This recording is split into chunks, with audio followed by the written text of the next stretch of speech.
सबको पार लगाने वाली नाव नदी में ही रह जाती है। भारत के 28 राज्यों में उत्तराखंड प्रमुख शहर हल्द्वानी। इवनिंग न्यूज में आपका स्वागत है। उत्तराखंड में भी अब चुनाव का असर साफ देखा जा सकता है। शिलान्यास की लाइन लग गई है क्योंकि ये सबसे आसान होता है। जैसा कि नाम से ही आप लोग समझ गए होंगे, किसी प्रोजेक्ट की शिला पत्थर लगाना और लोकार्पण यानी काम कंप्लीट होने पर किया जाता है।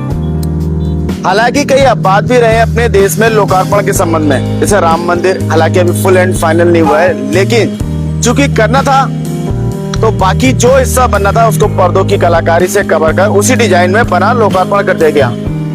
चलिए वापसी अपने उत्तराखंड को करते हैं। यहाँ जमरानी बांध की आधारशिला 1975 में रखी गई थी केसी पंत सीएम द्वारा, यानी अविभाजित उत्तर प्रदेश का हिस्सा था तब उत्तराखंड।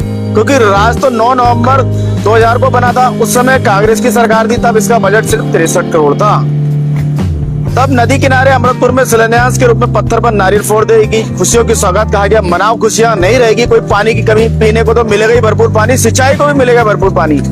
चलिए उसके बाद बातें होती रही। हर 4 या 5 साल में काम धाम कुछ नहीं हुआ, बस बजट जरूर बढ़ता गया। यानी 63 करोड़ से बनने वाला 1975 का जमरानी बांध अरबों खरबों में पहुंच गया।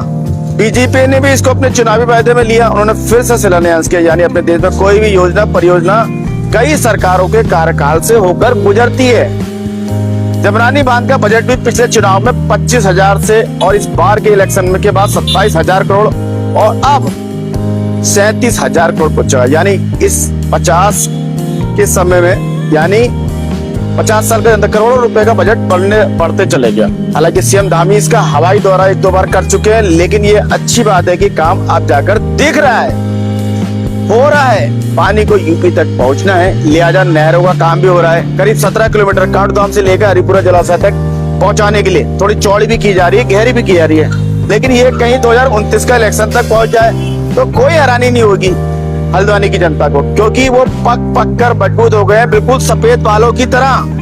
क्योंकि उस समय पैदा हुए लोग आज 50 क्रॉस कर गए। सोच रहे हैं अब किस उम्र के पड़ाव पर इसको फाइनली देखेंगे। दर्शकों को जानकारी के लिए बता दें कि जमरानी बांध बहुउद्देशीय परियोजना की कुल लागत 3,800 करोड़ रुपए है। इस विशालकाय मेगा प्रोजेक्ट को पूरा करने का लक्ष्य जून 2029 निर्धारित किया गया है। स्वाभाविक है 2029 तो संभव नहीं, जैसे कि देश की परियोजनाओं को आप और हम देखते हुए आ रहे हैं। हालांकि जमरानी बांध का उद्देश्य हल्द्वानी सहित कुमाऊं मंडल उत्तर प्रदेश के सीमावर्ती जिलों को सिंचाई और पेयजल की सुविधा प्रदान करना है और इसका लाभ लगभग 10 लाख से अधिक आबादी को साफ पेयजल और 5,700 हेक्टेयर के अधिक कृषि भूमि को सिंचाई का लाभ मिलना सुनिश्चित होगा। सुरंग और अन्य प्रारंभिक निर्माण कार्यों में तेजी आ रही है फिलहाल और काम हो रहा है, दिख रहा है। चलिए विषय लंबा हो रहा है, अगली खबर में बात कर लेते हैं। बकरा ईद की छुट्टी घोषित हो गई है 28 मई उत्तराखंड में, लेकिन इससे राजनीति और सियासत जुड़ गई है क्योंकि यूपी और उत्तराखंड दोनों में चुनाव का समय नजदीक है। कुछ ही महीने बचे विधानसभा चुनावों में। यूपी में 403 सीटों पर तो उत्तराखंड में 70 सीटों पर एक सीट एंग्लो इंडियन के रूप में मान सकते हैं आप। फिलहाल बीजेपी बंगाल की तरह हिंदुत्व कार्ड खेलना चाहती है यूपी और उत्तराखंड में। इससे उसको फायदा ही फायदा दिख रहा है, क्योंकि बंगाल में उसको बड़ा फायदा जो बीजेपी ने सपने में भी नहीं सोचा, उससे भी ज्यादा फायदा मिला है। अभी सरकार बनने के बाद मुख्यमंत्री शुभेंदु का दावा था कि फालता की सीट को लगभग 1 लाख से जीतेंगे, लेकिन 1,09,000 से जीते। तभी शुभेंदु ने बकरीद की छुट्टी को भी 2 दिन की जगह 1 दिन कर दिया। ममता के समय 2 दिन होती थी।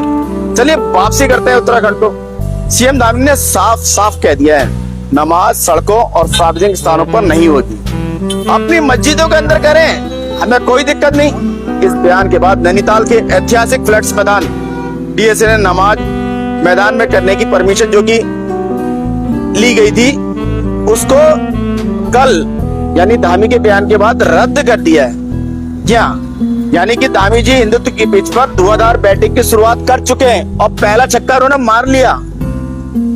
जी हाँ, चलिए बात करते हैं मोदी सरकार की। मोदी सरकार को 12 साल पूरे होकर 13वें साल में एंट्री हो चुकी है। हालांकि विपक्ष ने उन्हें चौकीदार चोर से लेकर कब्र खुदाई और गद्दार तक सुनना पड़ा।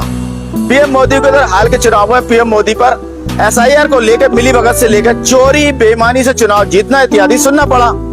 तो बड़ी बड़ी परीक्षाओं में नकल माफिया की तोहमत, तो देश में बलात्कार के मामलों में भी कहीं कहीं सरबंदी भी मोदी सरकार को उठानी पड़ी। इसके साथ ही धर्म यानी हिंदू मुस्लिम की राजनीति का तमंगा भी मोदी सरकार पर लगा। दूसरी पार्टियों के विधायक, MP, राज्यसभा सांसद तोड़कर अपनी पार्टी में मिला अपना बहुमत बढ़ाने की तोहमत भी लगी। अमेरिका की जी हजूरी, चापलूसी का तमंगा भी लगा।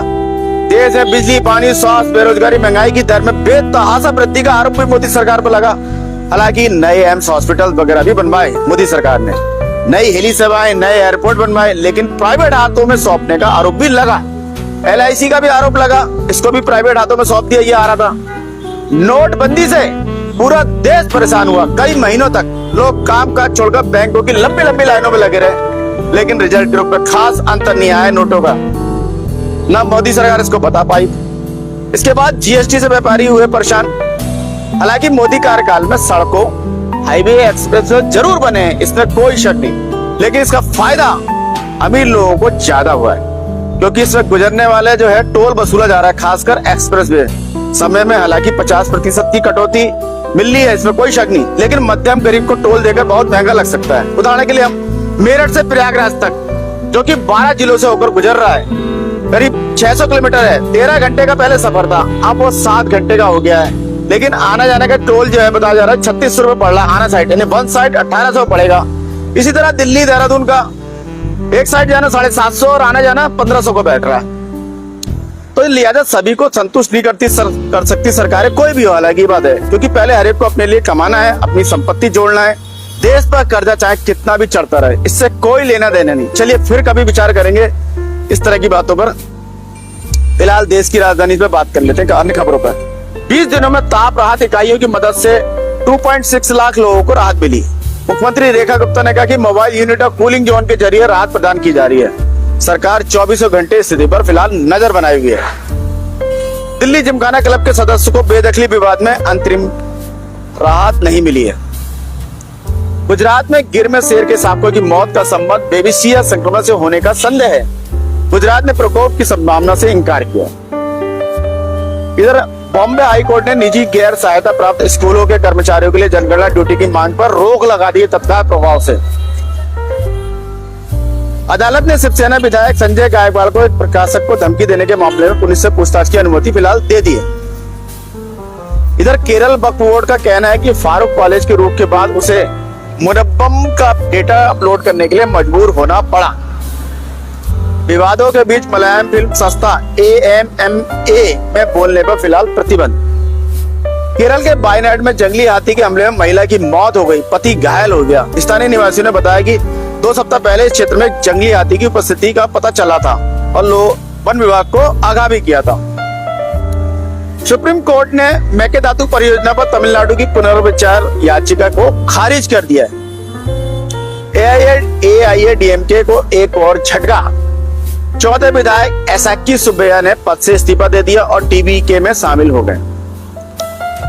ईट भट्टों के संचालकों से प्रति माह 1 लाख रुपए की रिश्वत मांगने के आरोप में बेल्लोर के TVK पदाधिकारियों को पार्टी से निष्कासित कर दिया गया। CPIM नेता सनमुगम का कहना है कि TVK द्वारा AIADMK के विधायकों के इस्तीफे को प्रोत्साहित करना अस्वीकार है। अन्नामलाई ने केंद्र में कक्षा 9 के छात्रों के लिए अनिवार्य तीसरी भाषा संबंधी CBSE की अधिसूचना को वापस लेने का आग्रह किया है।